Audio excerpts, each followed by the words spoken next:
Dear friends, welcome to the Essentials of Inorganic Chemistry. As always, let me first seek the blessings and recite a verse before I begin the class. By the infallible compassion of Lord Chandramoleshwar, may all the learners of chemistry get a great success in all their noble endeavors. Here comes the 10th verse from the second chapter of Rudrashtadhyayi. जत्पुरुषं व्यदधुः कतिधाव्यकल्पयन् मुखं किमस्यासीत् किं बाहु किमूरुपादा उच्येते. So once again, we are discussing a very important topic in general as well as coordination chemistry, optical isomerism. This is the second talk in the series. The prerequisites of this talk are the knowledge of basic coordination chemistry, knowledge of elements of symmetry, and most importantly, the power of imagination. So today we are discussing optical isomerism in some octahedral complexes. The first example that we take is a complex with general formula MABCDEF. Here A, B, C, D, E and F are monodentate ligands, and as the different notation suggests, they are all different. Now, you have a metal ion and you have 6 different ligands attached to the metal ion. How many different types of arrangement are possible in it? That will give us the number of geometrical isomers that are shown by this type of complex. Now, since there are 6 different ligands attached to the metal, then a cumbersome or tiresome exercise of trying it in different ways will end you up in a trouble, and it will also make probably your all effort erratic. That is why today we are going to learn a method given by Bailor. This is called Bailor's method. Before we go to the Bailor's method, I will show you an example of a complex with general formula MABCDEF. Now for this, we take a complex with cobalt plus 3 at the center, and then your ligands, the 3 halides chlorobromoiodo, then here your amine ligand NH3, here you have got nitro ligand, and this aromatic ligand is the pyridine ligand. And the complex assumes an octahedral geometry that you can see over here. Now the question is, in how many different ways you can arrange 6 ligands in an octahedra? This question is answered, as I told you, using the Bailor's method. Now let us go back to the screen and let us discuss the Bailor's method. According to Bailor's method, we are going to get 15 different arrangements of 6 ligands surrounding a central metal atom in an octahedra. So let us first apply it. What we have to do is, in the first step, you create a table with 5 rows and 3 columns. Now the general formula of your complex is, as I have already mentioned, MABCDEF. What you have to do is, first of all, fix any one ligand and put it in the first cell, that is first row and first column, A. Now what we are going to do is, we will have A in all the cells of the entire table, this way. Then along with A, that is at a position opposite to A, what you want to put. Say for example, let us put B. What we will do is, we will keep it AB across the entire first row. Then in the next row, say you make it AC. What we will do? We will keep the entire second row with AC. Then AD, AE and AF. We will fill all the rows with the respective arrangements. So it's going to be like this. the final one AF. Now let us come back to the first cell. You have already placed A opposite to B. We are talking about an arrangement in which A and B occupies positions opposite to each other, that is a transpositions. In addition to that, you have to put this C and D, E and F somewhere. So what I am doing, with A opposite to B, I will also keep C opposite to D and then E opposite to F. So this will be one arrangement. Then in the next cell of the same row, what I will do is I will keep C as such, but then in place of D, I will have to put something else. I will go alphabetically. So now I will put CE. So I will be left only with D and F. Then let us go to the third column and the first row. Now again you have taken CD in the first cell, CE in the second cell. So now you take CF, and then along with that you are left with only two other elements, D and E. So that makes your first row. Now let us make the second row. See, the first row consists of three different elements.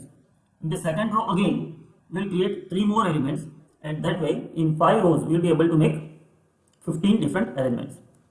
Now come to the first column and the second row. You have AC. Now what you have to do is to put, say for example, B over here.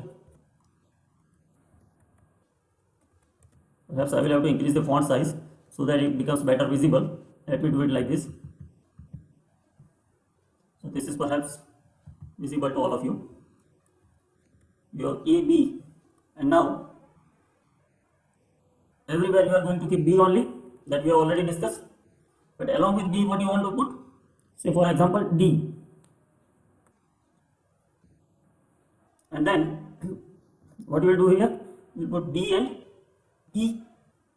What you can do over here is B and F. Now come back to the first cell.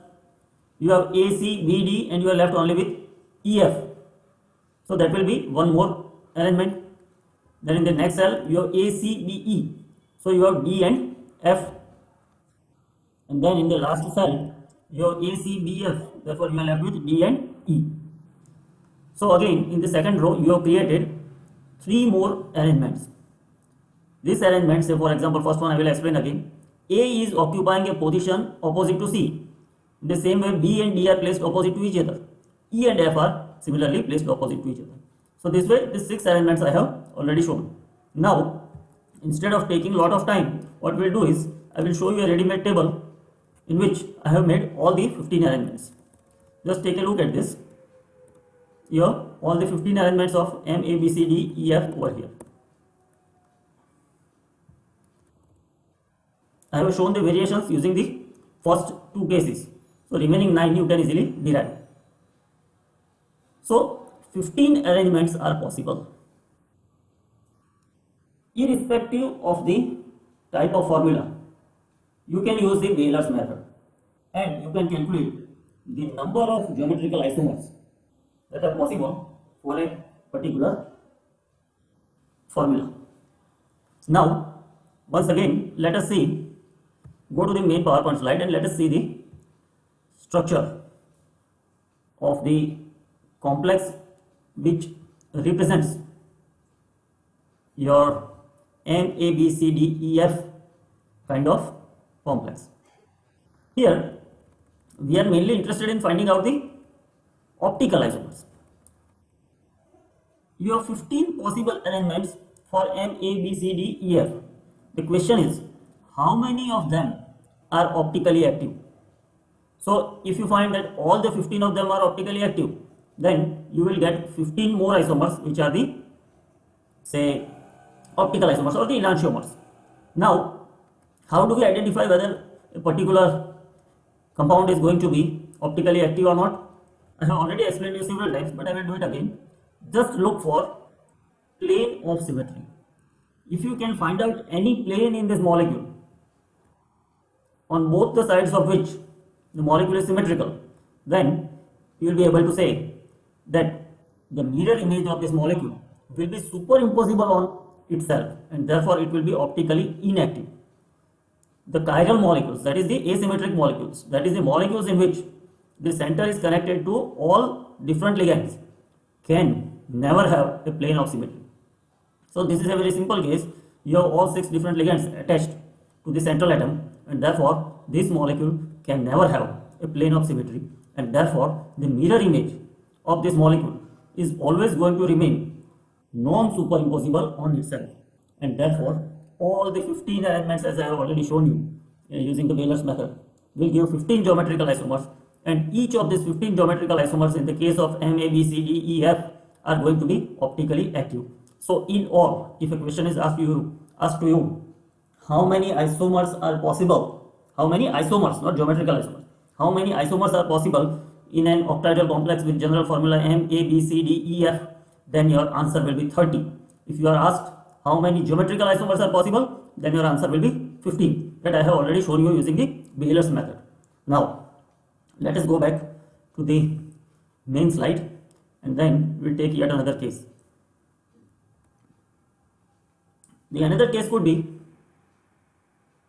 complexes with general formula Ma2b2c2.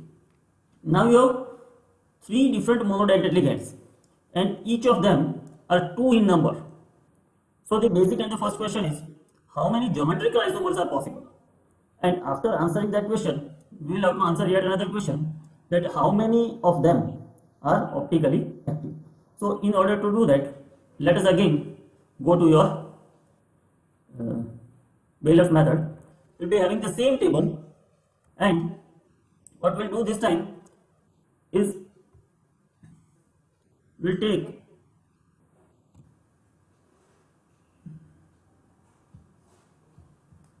this arrangements and we will equate it in some way. What I am going to do is, say I will compare MABCDEF with MAABBCC.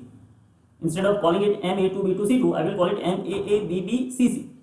So what I can do is, in this table which contains A, B, C, D and F, all this, as I have already shown you earlier, I will show it to you again, this one. In this table, I will replace B by A, E by B and F by C. So that way, I will get yet another table. It will look somewhat like this. What I have done is, earlier I had shown like this, but in order to make the space little less occupied, this time I am putting each of them in the same row. Look at the first cell and you will understand what I am trying to say over here is, A and B are occupying positions opposite to each other, and C and A are occupying positions opposite to each other, and B and C are occupying positions opposite to each other. So you have 2 number of A's, 2 number of B's and 2 number of C's, and this ABCABC corresponds to one of the arrangements. In the same way, just by replacing, as I already mentioned earlier, D by A, E by B and F by C, you will get this type of table. Now in this table, what we are going to do is, we will find out the duplicate arrangements. There will be certain arrangements which are one and the same. Let us try and identify at least one, and then I will tell you how to do it. Say I want to check whether any of the 14 arrangements are same as that of the first one. So ABCABC, I will look first. I will go down the column. I don't have AB anywhere. ABCBC. Here I have AB, then I have BC, and then I have AC. So it is one and the same. This is a duplicate. This is a duplicate configuration. Here also you have A against B, C against A, B against C, and here also you have the same situation. So this is not to be considered. By doing this exercise, after some time, you will come to this kind of table that I am showing you now. Here you can see that out of 15, 2 to 4 and 5, 9 arrangements are duplicate that I have shown with red ink. Only 6 arrangements are the original ones. So you will be able to say confidently now that an octahedral complex with general formula Ma2b2c2 will give you 6 geometrical isomers. Out of these 6 geometrical isomers, we know that some will be trans and some will be cis. Now what happens? Whenever you have trans isomer, you will definitely be able to find the superimposability of the mirror image. I will show you an example before I move ahead, because that is very important, that why do the trans isomers not exhibit optical activity. That answer can be given over here using the concept of symmetry. We are this time having an example of a trans isomer of the type Ma2b2c2, and I will try to show you the plane of symmetry. See why this is a trans isomer? Because the two chloroatoms, this one, the chloroligands, this and this, are occupying positions opposite to each other. So this is a trans isomer.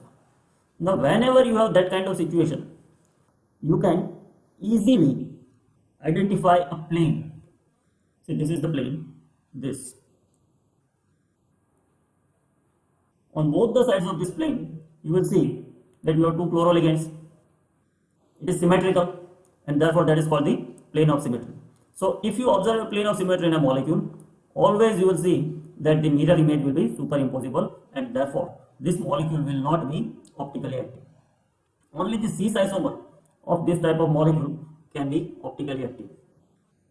See, now I will show you the cis isomer and try to find out if you can see the plane of symmetry over here. You cannot find out any plane. Let us first take, say, for example, this plane.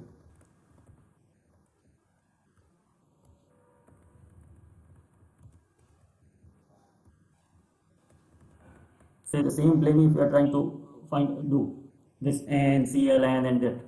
On the right hand side then you have chloro, on the left hand side you have the amine group, and therefore this is not a plane of symmetry. If we do it like this, say if you consider the plane containing N, Cl, N and the other N again, then on the left hand side you have chloro and then you have nitro, no plane of symmetry. Therefore this compound is going to be optically active, and it will be exhibiting, or rather it will be giving two or pair of enantiomers which we designate using the absolute configuration is delta and lambda configurations. So I would like to end this lecture with this discussion. However, in case of the octahedral complexes, still we have a variety of optical isomerism to be observed, and therefore in the coming lecture we will be discussing complexes of the type MAA thrice and MAB thrice. Thank you.